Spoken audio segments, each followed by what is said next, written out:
Came back the very next day. Hi, everybody. Thanks for stopping back by again. I've received quite a few emails from parents at a camp that I used to work at. The name of the camp is Camp Casper Gregory. The camp is located in Aurora, New York, up by the Finger Lakes. The camp is a nonprofit camp. And the emails are asking, what is going wrong with the camp? Um, First of all, when I started there, myself and my assistant director, her name is Froggy, we turned the camp upside down. We did all brand new programming. We did away with old programs, and we kept it exciting for the kids. And as I talk about this, you'll see that that is what's lacking at the camp now, since we've left. Now, Camp Casper Gregory has two governing bodies. One is a camping board, and the other is a camping committee. Not really sure which ones do what, but they do have that. Now, one of the problems with their camping board and their committee when it comes to camp is the ages of the people on the boards. The age of the peoples on the boards run anywhere between probably 60, 65, and 70, 75. So when you're dealing with the camping committee at that age group, they are so out of touch at what kids enjoy doing today. And it's even tougher now than what it used to be back in the day, because kids are so attached to their electronics now that when you go to camp, you definitely have to have some exciting programming for them in order to keep them coming back. And one of the things that's happening with small nonprofit camps all across the United States is you see, a dozen a year or more going under. And part of the reason that that is happening is their programming, again, it gets stagnant. You cannot do the same programs year after year after year and expect your campers to return. You have to change that stuff up immensely. You have to offer choice programming so the kids can decide what they want to do instead of forcing them what they need to do. You can't do painting rocks every session for the entire summer. You have to mix these things up. Now, the other thing about the outdated board and the camping committee is the board likes to choose the activities that are done at camp unless there's a camp director there that will stand up to them. Now, Whitney and I, Froggy, and I stood up to the camping board, and we did the programming that we knew what the camp needed. But anyway, the camping committee and the board wants to micromanage and pick the activities that are done at camp. If it was up to them, they would do kick the can tournaments. And things like that, which everybody knows that kids just will not be interested in activities like that anymore. One of the best activities, not only at Camp Gregory when I was there, but just about any camp I've worked at over the last 35 years, or probably any camp that you know of, we programmed in Color Wars. And we programmed it up, got airplanes to fly over, drop ping pong balls to determine which teams the campers were on. The camping board and the camping committee became unglued when we did Color Wars. Now, the reason behind it was the name. It was called Color Wars. Now, every camp across the United States, or the majority of them, do Color Wars. But this micromanaging, outdated board and committee didn't like the word color war. To them, it came across as, I guess, people were going to be fighting and hurting each other.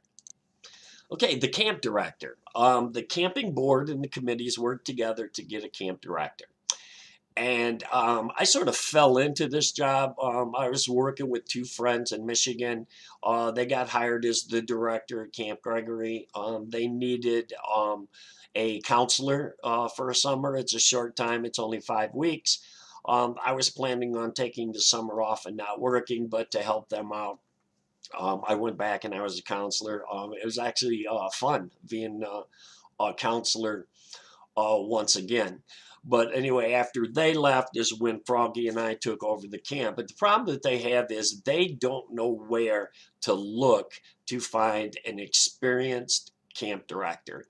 Now, you can have an inexperienced camp staff, but if you got an experienced director, that director can train the staff and during staff training, and they'll be smart, they'll be ready to go, they'll have tons of activities. But the problem with the camping committee and the camp board at Camp Gregory is they don't know where to look.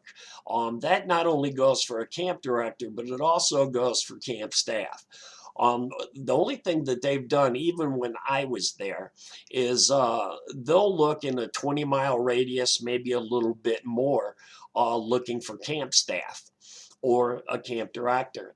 And there's just not anybody around in that area with any experience. Now, when Froggy and I come in, we had networking. So we have worked together for many years. We knew where to go to find experienced camp staff.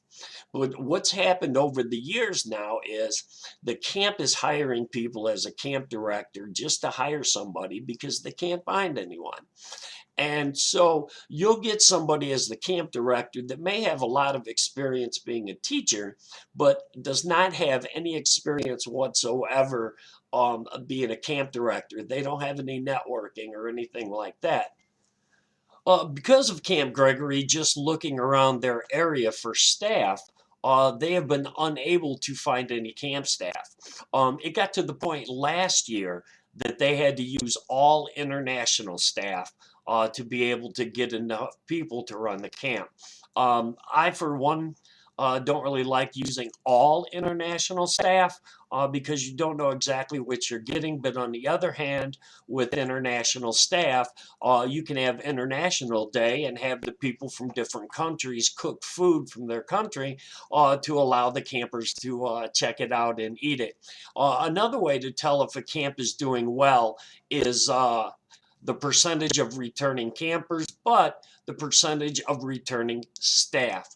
So 2 years ago, they had no returning staff. Last year, all the international staff, none of them are returning this year either. So that's one way to gauge how well a camp is going, by the number of returning staff. So since we've left, I think they went through two directors.